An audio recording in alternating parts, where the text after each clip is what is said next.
Praise the Lord, everyone. Brother Roop here. We are looking at Book of Acts, chapter 18, verse 2.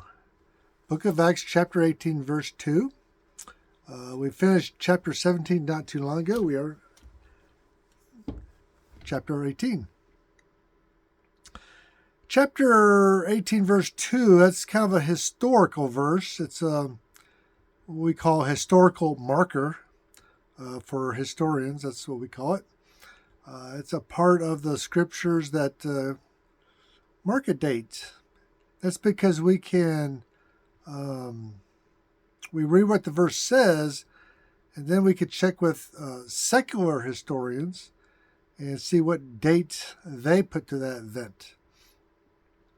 So you have a biblical record and you have secular historians marking the same event, and we can check dates, mix and match dates. So I'll go ahead and read the verse to you.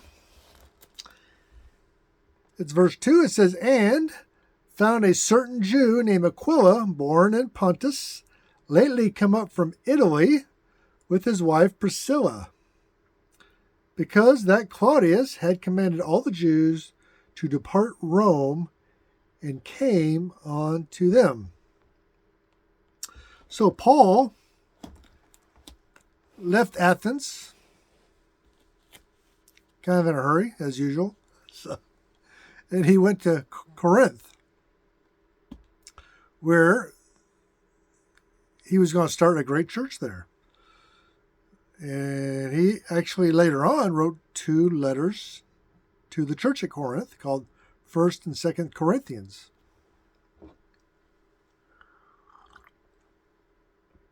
So, when he gets to Corinth, he meets 2 other Christians, Priscilla and Aquila. Priscilla and Aquila. Sounds like a cartoon character, don't it? Priscilla and Aquila. So they just came from Rome. Let's talk about, I'll read you in my book what I wrote. Priscilla and Aquila, they were first century apostolic Christian missionaries, married couple, and described in the New Testament. Aquila is traditionally listed among the 70 disciples. The Apostle Paul described them as his fellow laborers in Yeshua the Messiah, Romans 16:3. Priscilla and Aquila are described in the New Testament as providing a presence that strengthened the early church. They are mentioned 6 times in 4 different books of the New Testament. Wow, that's pretty incredible all by itself. Always named as a couple and never individually. So they were a very tight-knit couple. And we can read about them in Acts chapter 18, verse 2 to 3, which we're in now. Acts 18, verses 18 and 26 as well. Romans chapter 16, verse 3, 1 Corinthians 16, 19, 2 Timothy 4, 19. The Christian church, being with Jesus, had a radical view of the status of women. Jesus demonstrated that the valued women and men equally as being made in the image of God. Luke clearly indicates Priscilla's agency and her independent relationship with her husband. She is currently not Aquila's property, as was customary in Greco-Roman society, but rather his partner in ministry and in marriage. So that's interesting. That's a very, very radical departure of the time at hand. Women were just basically property, same as cattle. But water does not taste very good here. Anyway, the early Christians had a different view of their wives.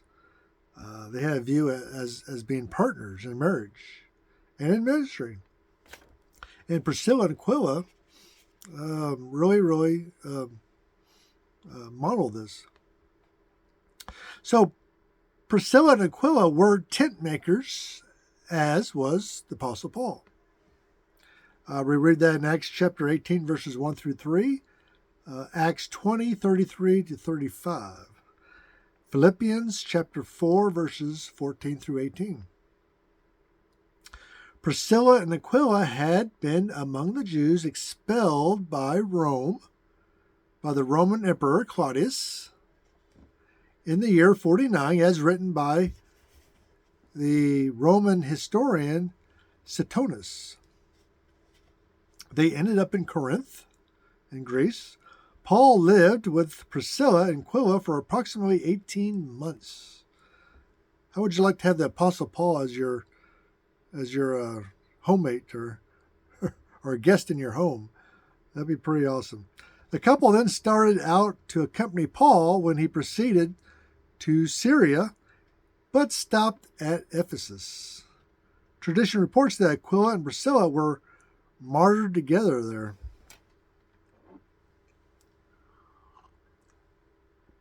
So they were expelled by Rome, which is what the New Testament states, and also several Roman historians. I picked Suetonius as one.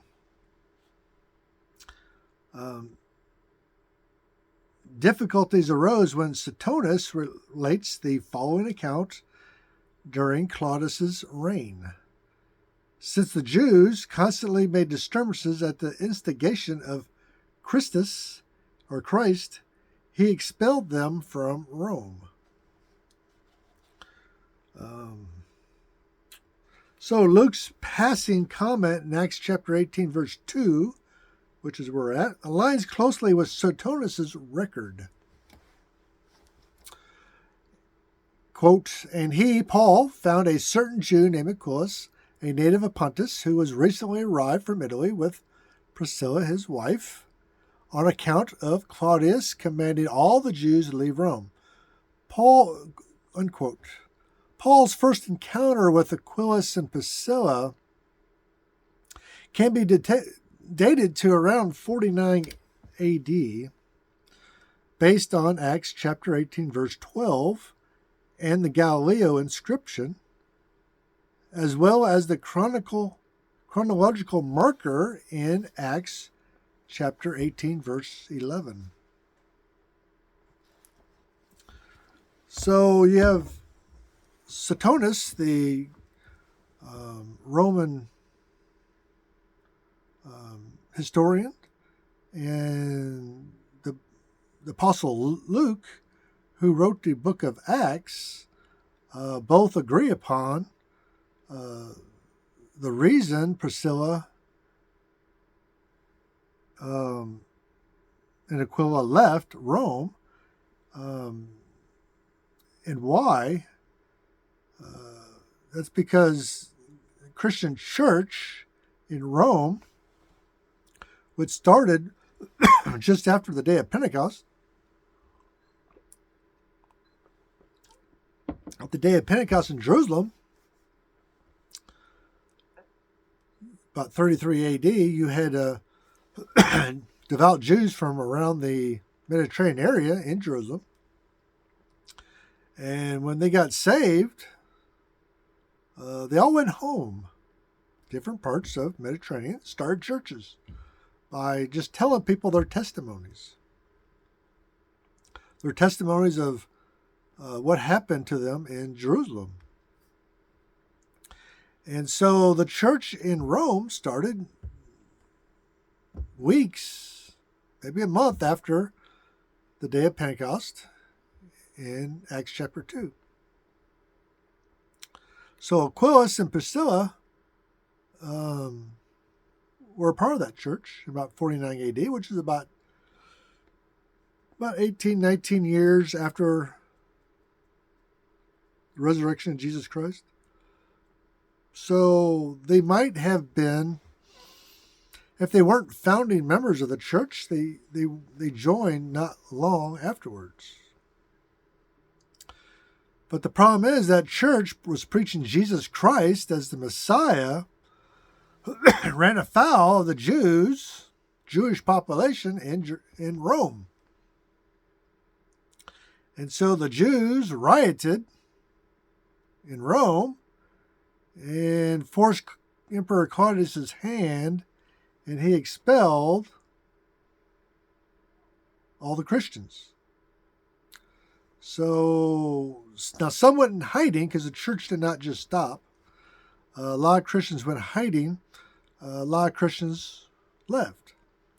Aquila and Priscilla were one of the Christians that left. They went to Corinth. So this is a historical marker, one of many in the Bible, where you have secular historians, and in this case, the Apostle Luke, agreeing on the event and agreeing on who was involved with that event. And Aquila and Priscilla left Rome after Claudius expelled most Christians out of Rome. But they met Apostle Paul in the city of Corinth. And they would make a great team. And like I said before, from my book, they were going with Paul to Syria, but they stopped at Ephesus, probably to teach new converts. And they were eventually martyred together in that city. So there's quite a bit here. Just one verse. It's a historical marker, and it's a great verse. There's lots of information in this one verse, and it's a great opportunity to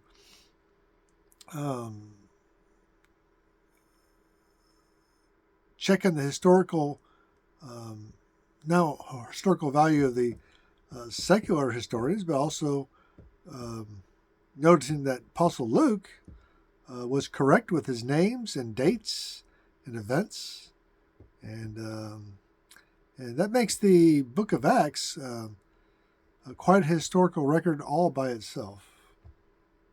So thank you very much, and God bless you. If you have any comments, go ahead and make them in the comments section. I'm happy to reply to all comments. And God bless you, and have a good day.